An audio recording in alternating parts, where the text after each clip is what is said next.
এই ধরনের পাকিস্তানের টেররিস্টদের সঙ্গে যে লড়াই, পাক অকুপাইড কাশ্মীরের মধ্যে ভারতীয় সেনাবাহিনী, এয়ারফোর্স যে দক্ষতার সঙ্গে লড়াই করেছে, এতে আমরা গর্বিত।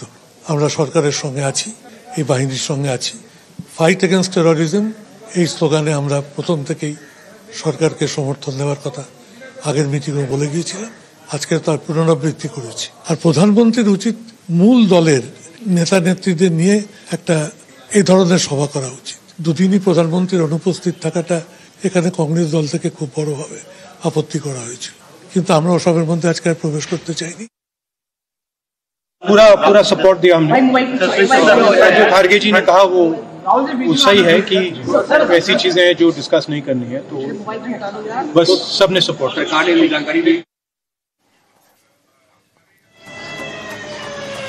আমি একটা বিষয় স্পষ্ট, তা হলো আমরা শুধুমাত্র জঙ্গি ঘাঁটিগুলো টার্গেট করেছি এবং জঙ্গি ওপার থেকে যে জঙ্গিদের মদত দেওয়া হচ্ছে সেই জঙ্গি ঘাঁটিগুলো যেখানে ট্রেনিং ক্যাম্প সেগুলোকে সব ঘুরিয়ে দেওয়ার প্ল্যান চলছে, প্ল্যান অফ অ্যাকশন আমাদের তাই। কিন্তু তার পাশাপাশি আরও দুটো দিক আমাদের দেখতে হবে। সেই দুটো দিকের একটা দিক হলো যে ওরা যদি শেলিং করে তাহলে সেই শেলিং কিভাবে বন্ধ করা যায়, যে প্রক্রিয়ার কথা তুমি বললে, অমৃতসরের প্রসঙ্গ তুমি তুললে, সেটা যদি একটু ডিটেলে জানা যায়। কারণ অমৃতসরে যখন ওরা শেলিং করছে বা ওরা যখন ওপাশ থেকে শেলিং করছে বা আমাদের আঘাত হানার চেষ্টা করছে, তখন আমাদের এয়ার ডিফেন্স সিস্টেম সক্রিয় ছিল, আর সেই জন্যই ক্ষয়ক্ষতি আটকানো সম্ভব হয়েছে।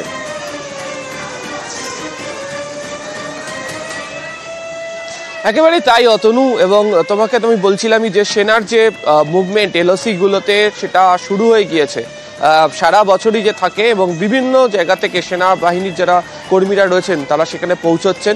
এছাড়া হেভি